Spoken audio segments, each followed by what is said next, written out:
Así es, y con la doctora Laura Jaime, psicóloga, hablaremos acerca de ese sentimiento de culpabilidad en los niños y niñas. Porque cuando está en ese proceso de educar, pues hay que responsabilizar de sus actos también a los pequeños. Así que, Doc, buenos días. Buenos días, ¿cómo están? Bueno, muchas gracias. Pues sí, es un tema bastante, digamos, para reflexionar, ¿no? Porque siempre nos ha llevado este tema de la conciencia a saber qué es lo bueno y qué es lo malo, ¿no? Bueno, este fin de semana estaba viendo una miniserie de un programa que hacen en Japón de El Primer Mandado. Mi Primer Mandado se llama esta serie. Y son niños máximo de 3 años, ¿sí? Entre los de 2,5 a 3 años de edad, que los ponen a hacer su primer mandado. Les dan como esa responsabilidad de hacer algo. Obvio, van acompañados de muchas cámaras que los llevan en el recorrido y demás. Y me causó curiosidad el de una niña en específico, tenía 2 años y 3 meses, y la mamá le dice: ay, papá dejó el mantel que es para ensamblar X cosa, ¿qué hacemos? ¿Tú te lo puedes llevar? ¿Se lo puedes llevar? Sí, yo se lo llevo. Entonces sale la niña con su amuleto de la buena suerte, que es donde lleva el micrófono y cosas de producción, y va hasta la tienda donde está el papá, ella feliz porque lleva ese primer mandado y esa responsabilidad. Luego el papá le dice: ay, pasa por la relojería que está de camino y llévale el reloj a tu mamá que ya está. La niña pasa y no encuentra la relojería porque empezaron a saludarlos todos los del sector comercial: muy bien, felicitaciones. Y la niña no vio la relojería y llegó hasta la casa y lloraba por ese sentimiento de culpa de no haber podido llevar ese recado que papá le había pedido que le llevara a su mamá. Y lloraba, pero no fui capaz. Y le dijo: mamá, yo tengo que ir. Entonces la mamá decía: no importa, ya lo hiciste bien, gracias por ese mandado, yo tengo que ir, no soy capaz. Entonces la niña, con 2 años, se come un par de dulcecitos que le dan y va y encuentra la relojería y trae el reloj para su mamá, y ahí sí está completamente feliz. Entonces es ese sentimiento de culpa, pero también en cómo mamá puede ayudar a manejarla para que no genere frustración, Doc. Bueno, sí, ¿qué puedo decir acá? Lo que podemos de alguna manera pensar es en esa escala de valores que se ha logrado fortalecer en la niña, que esto pues ocurre desde los 0 años hasta los promedio los 7, que es su primera infancia. A los 2 años, pues esta forma de pensar de la niña, pues lo que refiere es esa escala que, repito, de valores que han hecho los padres en ella. El sentido de la responsabilidad, el sentido de la honestidad, el sentido de la lealtad, del respeto. Esa es la escala de valores que Sigmund Freud habla desde esa construcción del yo. Entonces eso fue lo que, más que un sentimiento de culpa, fue ese sentido de decir: pude hacerlo y pude hacer las cosas bien, porque efectivamente la conciencia nos da esa oportunidad de elegir entre lo que es bueno y lo que no lo es. Correcto. Precisamente hablemos de qué es la culpa, qué es ese término que tanto hemos mencionado y que de hecho no solo en la niñez, sino cuando ya estamos adultos, siempre queremos señalar a los demás y darles la culpa de todo, menos uno mismo, ¿no? Uno trata de exonerarse de esa culpa. Pero ¿qué es la culpa finalmente? Bueno, la culpa es como basada en un patrón de comportamiento pasivo que busca siempre no hacerse responsable de sus acciones, ¿cierto? Por miedo, por temor, por angustia, porque la sociedad donde se está, digamos, en su contexto, busca la forma de que seamos perfectos, ¿sí? Y no somos perfectos, podemos equivocarnos, ¿sí? Y esa culpa es lo que hace, obviamente, que no asumamos esas acciones también negativas que de alguna manera en la toma de decisiones equivocadamente se ejecuta, digamos, una acción. Entonces, esa culpa basa en esos hechos culturales también y en ese patrón de comportamiento que vamos también inculcando en los niños. ¿Qué son los patrones de comportamiento? Son formas de reaccionar, ¿sí? ¿Por qué? Porque los padres han actuado de esa forma, porque, digamos, ese comportamiento agresivo, pasivo o asertivo ha influenciado tanto en su conducta que asume un patrón, y ese patrón es el que nos lleva a no responsabilizarnos de nuestros actos. ¿Cómo funciona esto en los niños, Doc? Porque si bien digamos que los adultos ya hemos crecido, ya tenemos un nivel de razonamiento y podemos de pronto como tener más conciencia de este tema, pero en los niños que apenas están empezando a crearse una expectativa de lo que es el mundo, ¿cómo hacer en ellos que puedan diferenciar este tipo de emociones? Bueno, primero lo que los papás debemos hacer son las pequeñas responsabilidades, ¿sí? A medida que los niños van asumiendo esas pequeñas responsabilidades, como la historia que contaste, que fue una pequeña responsabilidad y que ella logró ejecutarla de tal manera que se sintió feliz y logró darse cuenta, decía desde la teoría de la Gestalt, logró darse cuenta que es una buena acción. Entonces eso le va a ayudar a ella a que tenga esos comportamientos, digamos, repetitivos, donde ella va a decir, o donde el niño va a decir, bueno, esta conducta estuvo bien, me sentí bien y debo hacerla de esa manera. Entonces, en esas pequeñas responsabilidades nosotros vamos formando a los niños, vamos educándolos en valores y vamos logrando que ellos interioricen y hagan esa mirada introspectiva que dice, sí, de esta manera debo portarme porque de esta manera las cosas salen bien. Correcto, de hecho vamos a analizar 3 situaciones, vamos a despejar 3 interrogantes de casos también en los que señalamos a los niños sobre el tema de la culpa, inclusive cuando los abuelos están interviniendo en la educación, porque los padres de familia, pues no sé si está bien o mal, usted nos va a ir orientando, Laura, pero digamos si un niño riega el agua y uno dice, fue tu culpa, recógelo tú. Entonces la forma en que también se lo decimos, en que también utilizamos la palabra, señalamos, pues tiene también su consecuencia, tiene su efecto, ¿no? Así que vamos a analizar la primera situación de ellas. Abrimos nuestro interrogante y dice, si se es responsable del daño hecho, ¿cómo educarlo cuando el niño en realidad tuvo la responsabilidad? Partió un florero, perdió materias, perdió el año.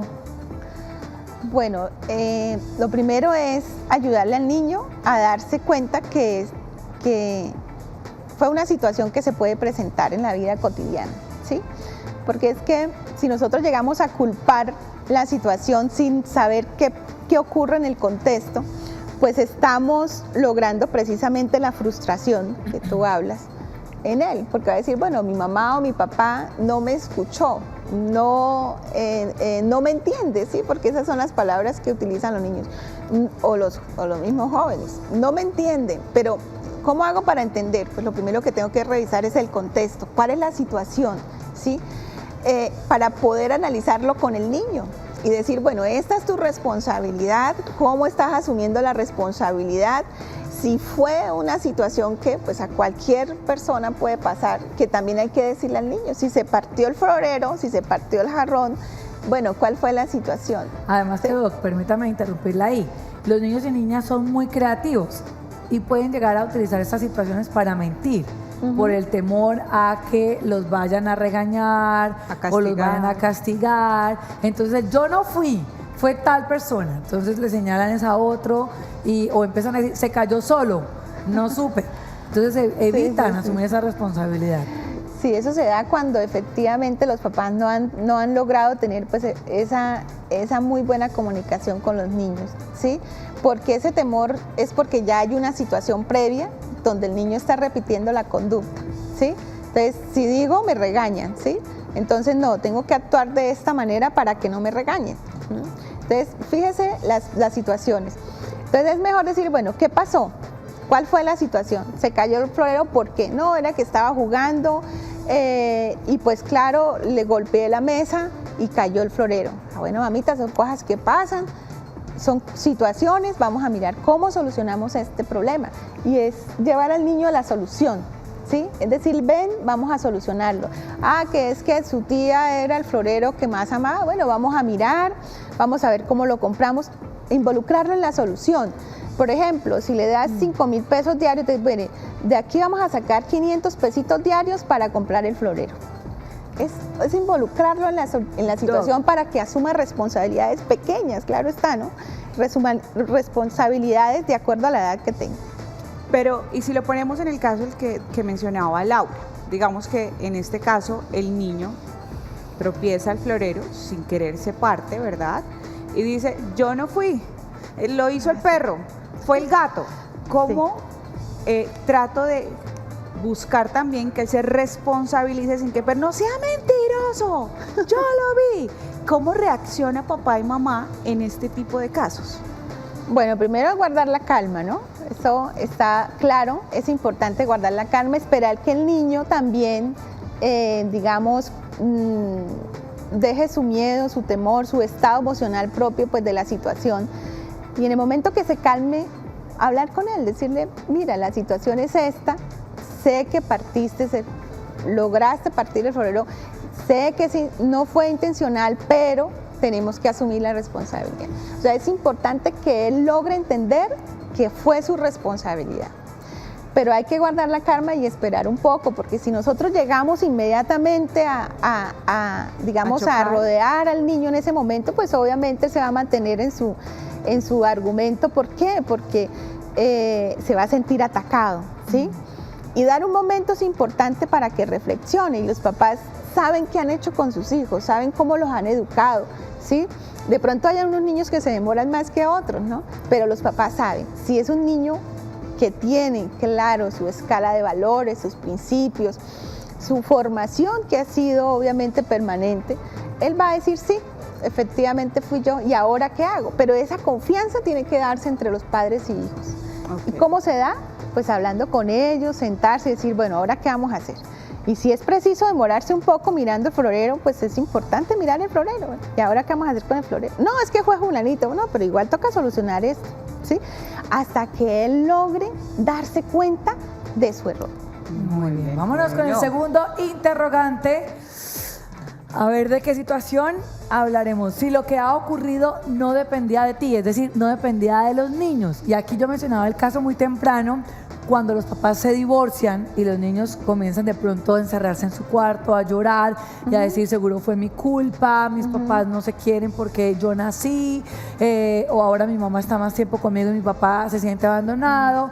O de repente, cuando no se pueden pagar unas cuentas en casa y el niño dice, seguramente porque me compraron el uniforme, no alcanzó para pagar los servicios públicos, me están pagando el colegio y mamá se siente muy apretada. Todo ese tema que surge también ahí en la convivencia y que los niños pueden sentirse culpables. Sí, mira que lo que dices es una situación tan real y tan cotidiana, porque pues los niños tienen que entender que ellos necesitan, son padres, no esposos, ¿sí? Y que su papá o su mamá va a seguir siendo su papá y su mamá siempre, toda la vida, si la separación no depende de ellos. Pero hay que hacerle entender, obviamente mediante el diálogo, mediante también los hechos, ¿sí? Que los niños no necesitan esposos, necesitan padres. Y esa manipulación afectiva no puede ocurrir porque, por ejemplo, doy una orden en mi casa, ya se fue el papá o la mamá, y entonces la mamá por teléfono o el papá dice, no, sí, yo te dejo, pero mientras tanto la mamá dice, no, yo no te dejo. Entonces, ese acuerdo lo tienen que hacer previo los papás. Bueno, ¿cómo vamos a manejar la situación de esta separación con el niño? ¿Cómo vamos a poner las reglas? ¿Cómo va a ser de hoy en adelante la situación? Entonces, hay papás que dicen, el fin de semana es para ti.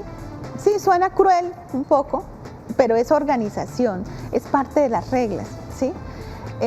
Suena un poco duro, pero debe ser así, porque los niños deben entender que ya en ese momento los papás tomaron una decisión, pero que eso no va a interferir en lo que es la relación. En las relaciones. El problema aquí un poco... Ah, gracias. Uy, gracias. Gracias, Sebas. Bueno, esto ya es... Gracias, hermano. La vitamina. Bueno, el problema de la manipulación efectivamente cuando hay divorcio es porque los papás se proyectan con los hijos y esas emociones no las saben manejar. Entonces aquí es cuando ellos se aprovechan de esto, porque ellos entienden y ellos saben y aprovechan la situación. Entonces, para nosotras las mamás o los papás es muy duro una separación, ¿sí? Entonces, proyectarse es uno de los primeros errores que cometen los padres. Y ahí efectivamente es cuando no ponen las reglas, no lo dejo ir, o sea, empiezan a involucrar al niño y al niño no se involucra, no se va a involucrar, debemos dejarlo fuera de ese problema que se está solucionando entre adultos, ¿sí?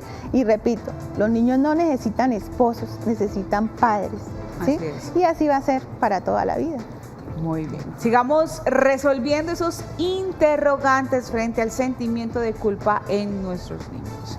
Y el siguiente habla de si se intenta echar la culpa a otro.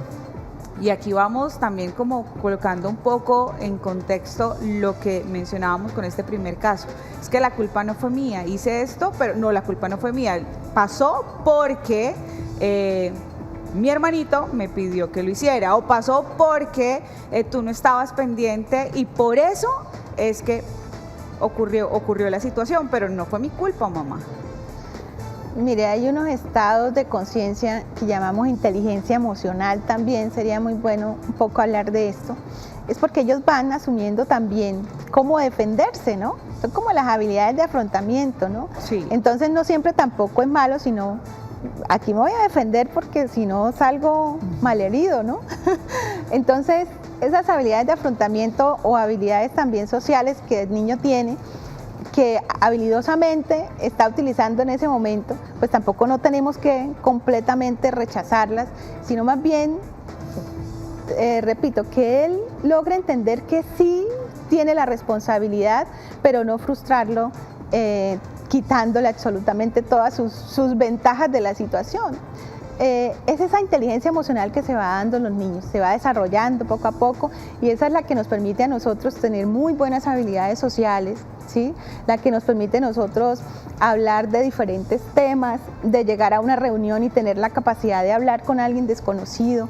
Esa inteligencia emocional se va desarrollando y no debemos limitarla tampoco. No, y fíjense que sucede de pronto en casos de hermanos, de primos o de compañeros en el colegio, porque cuando existe de pronto un escenario de pelea, es que él empezó primero, él me pegó primero y yo por eso le pegué. Entonces uno dice, bueno, ¿uno a quién castiga?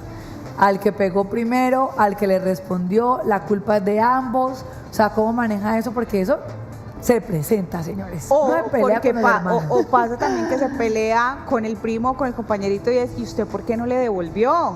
Y Sí, usted, sí. dele también o péguele también, muérdala. Y termina uno también generando estos escenarios que ya cuando pasan, ¿pero por qué lo hiciste? Pero si tú me lo dijiste, papá. Bueno, eso es una pregunta muy cauciosa porque siempre al niño hay que permitirle que responda, ¿sí? ¿Sí? Sí, obviamente darle a entender también que no es la violencia como lo debe hacer, pero sí debemos permitirle que responda. Entonces, miremos el contexto, cuál es la situación y cómo está respondiendo ante esa situación. Pero no podemos tampoco frustrar al niño y decirle, no, usted ponga la otra mejilla. Bueno, esperemos un momento. ¿Qué pasó? ¿Por qué actuaste de esa manera? ¿Qué fue lo que sucedió para que reaccionaras de esta manera, en algunos casos agresiva, ¿sí? Por ejemplo, golpeando al otro? ¿Cuál es el manejo de emociones que tenemos ahí? Es importante también decirle a los papitos que el tema de manejo de emociones, de que ellos logren entender cuál es la emoción que está en ese momento surgiendo, para que empiecen a regular esa emoción, ¿sí? Ya no podemos decir controlar, sino más bien regularla, porque es lograr respirar profundo un poco, pero sí responder. Tenemos que responder y no podemos decirle al niño no lo haga, porque entonces va a sufrir, por ejemplo, de un bullying. ¿Sí? O responder, no es que normalmente uno pensará que responder es devuélvale lo mismo. Ajá. No, también puede ser responder es acuda a un docente, acuda a su Ajá. papá, cuéntele lo que pasó, le diga al compañero, a mí no me golpeas, a mí no me gritas. O Ajá. sea, Pero debe responder porque de ahí en adelante depende Se su forma el carácter interacción también. con el otro. Eso sí, pues dependiendo de cómo va a reaccionar y cómo va a responder.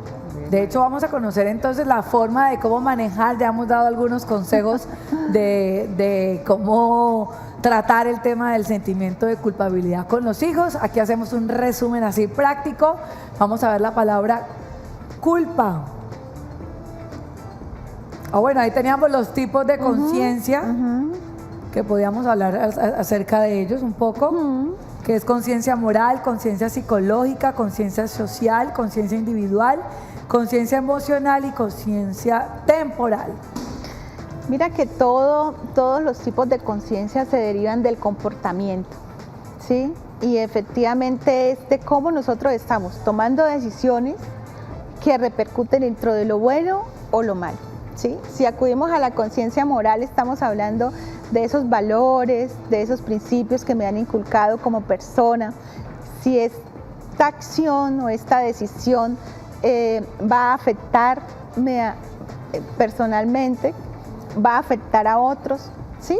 ¿Cómo estoy actuando? Porque es que el estado de conciencia me permite a mí decidir, ¿sí? Es mi parte cognitiva. Cuando nosotros decimos estamos inconscientes es porque no logramos percibir nada del contexto, nada de la realidad. Pero cuando estamos en un estado consciente podemos decir, esto me va a beneficiar, esto no, esto va a perjudicar a alguien, esto me va a lograr sentir bien o me va a lograr sentir mal, ¿sí? Y ahí se derivan todos esos estados de conciencia, ¿sí? Como esa conciencia emocional, como los decía ahorita, del tema de cómo se estructura ahí esa inteligencia emocional, esa conciencia cultural también que hace parte de cómo nos han formado esos principios y esos valores y esas normas de conducta que tengo basadas en mi conducta que influyen tanto en el desarrollo del ser humano. Porque hay personas que no les remuerde la conciencia Nada. O que es de esa conciencia muy temporal, Y que uno le dura dice, muy poquito. pero ¿dónde lo educaron? ¿Qué fue lo que pasó? ¿Dónde la educaron a ella? O sea, porque olvidan el respeto, olvidan todo, y de hecho la gente que comete delincuencia, Eso quería preguntar, todo sí. esto es como que matan a los demás y uno se pregunta, ¿será que no les remuerde la conciencia cuando llegan a la casa? Porque yo diría, matar a una persona y vivir con eso. O Debe quienes ser complicadísimo. maltratan animales también, o que disfrutan haciéndole daño a algún animal, entonces uno dice, bueno, ahí su nivel de conciencia no le está funcionando, no hay sentimiento de culpa tal vez. Mira que los perfiles delincuenciales se derivan siempre de trastornos de conducta, trastornos también de personalidad, obviamente, que precisamente no tienen ese estado de conciencia, porque al contrario, lo que hace este tipo de trastornos psicóticos, que también se derivan, por ejemplo, de una situación, ¿sí? Lo que hacen es alimentar ese estar bien.